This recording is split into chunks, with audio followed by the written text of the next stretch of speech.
প্ৰিয় দৰ্শক মই সঞ্জীৱ আপোনালোক সকলোকে সঞ্জীৱ মটিভেশ্যনৰ অন্য এটা ভিডিঅ'লৈ স্বাগতম জনাইছোঁ পুনৰ এটি নতুন ষ্টৰী লৈ আপোনালোকৰ মাজলৈ আহিছোঁ যদিহে হাতত অলপ সময় আছে তেনেহলে ভিডিঅ'টি শেষলৈকে শুনিব বুলি আশা ৰাখিলোঁ আহকচোন তেনেহলে ভিডিঅ'টিৰ মাজেৰে বুজিবলৈ চেষ্টা কৰোঁ কলেজৰ পৰীক্ষা শেষ হোৱাৰ পিছত মোৰ মনটো একেবাৰে কোলা মেঘৰ দৰে গোপা হৈ পৰিছিল নাই কোনো চাপ নাই কোনো দায়িত্ব কেৱল এটা অদ্ভুত নিস্তব্ধতাই বিৰাজ কৰিছিল এতিয়া মোৰ বন্ধু বান্ধৱীসকলে সকলোৱে নিজৰ নিজৰ কামতে ব্যস্ত হৈ পৰিছিল মই অকলে ঘৰতে বহি দিনবিলাক পাৰ কৰি গৈছিলোঁ তেনেতে এদিন মোৰ ককাৰ ফোন আহিলে অৰূপ কেতিয়াবা আমাৰ ঘৰলৈ আহিবা বহুদিনেই হ'ল তোমাক দেখা পোৱা নাই ককাৰ ঘৰটো আছিল শিলচৰত এখন শান্ত আৰু সৰু নগৰ মই ভাবিলোঁ ঘৰত বহি থকাতকৈ গুচি যোৱাই বেছি ভাল হ'ব সেইটো ভাবি মই দুদিনৰ পিছতে শিলচৰলৈ বুলি ৰাওনা হ'লোঁ ককাৰ ঘৰখন আছিল বৰ সৰু কিন্তু মৰমেৰে ভৰা মোক দেখি ককাই বৰ আনন্দিত হৈ পৰিছিল তেওঁলোকৰ ঘৰখনত তেওঁলোকৰ লগতে আছিল তেওঁৰ ভাতৃৰ ছোৱালীজনী যাৰ নাম আছিল মেঘনা প্ৰথমবাৰৰ বাবে তাইক দেখা মুহূৰ্তটো এতিয়াও মোৰ মনত আছে তাই এযোৰ ধুনীয়া সেউজীয়াৰ চুৰিজাৰ পিন্ধি আছিল চুলিখিনি মৃদুভাৱে পিঠিত পৰি আছিল আৰু চকুত এটা অদ্ভুত শান্তি তাই মোক দেখি মৃদুভাৱে হাঁহি ক'লে নমস্কাৰ ময়ো উত্তৰ দিলোঁ কিন্তু তাৰ পিছত তাই নিজৰ কামতে ব্যস্ত হৈ পৰিছিল মেঘনাই খুব কমহে কথা পাতিছিল ইয়াৰ বিপৰীতে মই কথা পাতিবলৈ বহু চেষ্টা কৰিছিলোঁ তাই সদায় সৰুকৈ উত্তৰ দি তাৰ পৰা আঁতৰি গুচি গৈছিল কিন্তু এইটো সময়ত কি হৈছিল মই গম পোৱা নাছিলোঁ তাই যিমানেই দূৰলৈ যাবলৈ চেষ্টা কৰিছিল মোৰ মনটো সিমানেই তাইৰ ওচৰলৈ যাবলৈ ধৰিছিল তেনেতে এদিন গম পালোঁ যে তাইৰ পৰীক্ষা ওচৰ চাপি আহিছে আৰু বিশেষকৈ ইংৰাজীত তাই অতি দুৰ্বল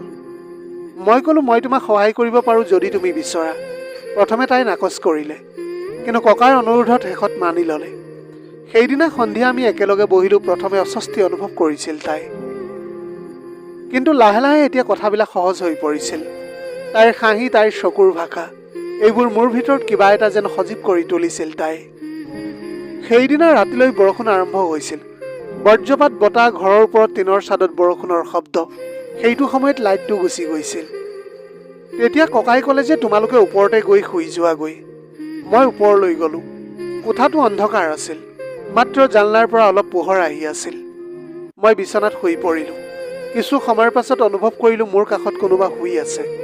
মই তেতিয়া অলপ আচৰিত হৈ পৰিলোঁ বজ্ৰপাতে এক মুহূৰ্তৰ বাবে কোঠাটো পোহৰাই তুলিছিল মই দেখিলোঁ যে সেয়া মেঘনা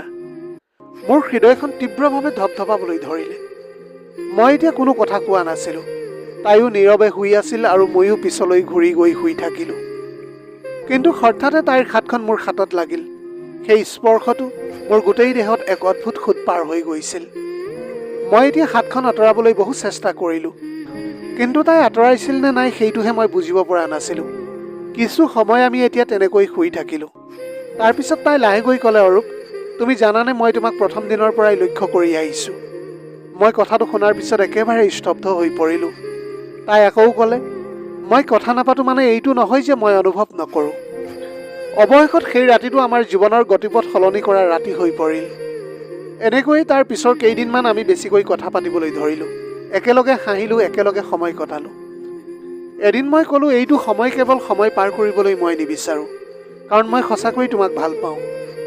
কথাটো শুনাৰ পিছত তাই লাজেৰে মাথো হাঁহিবলৈ ধৰিছিল ঘৰলৈ উভতি আহি মই মোৰ পৰিয়ালৰ সকলো কথাটো ক'লোঁ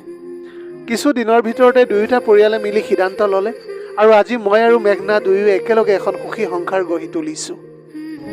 প্ৰিয় দৰ্শক সৰু এটা ষ্টৰী প্ৰেম সদায় ডাঙৰ শব্দৰে আৰম্ভ নহয় কেতিয়াবা এটা নীৰৱ স্পৰ্শই জীৱনটো সলনি কৰি দিয়ে যদিহে এই কাহিনীটোৱে আপোনাৰ হৃদয়খন স্পৰ্শ কৰিলে তেনেহ'লে লাইক শ্বেয়াৰ আৰু ছাবস্ক্ৰাইব কৰিবলৈ নাপাহৰিব ধন্যবাদ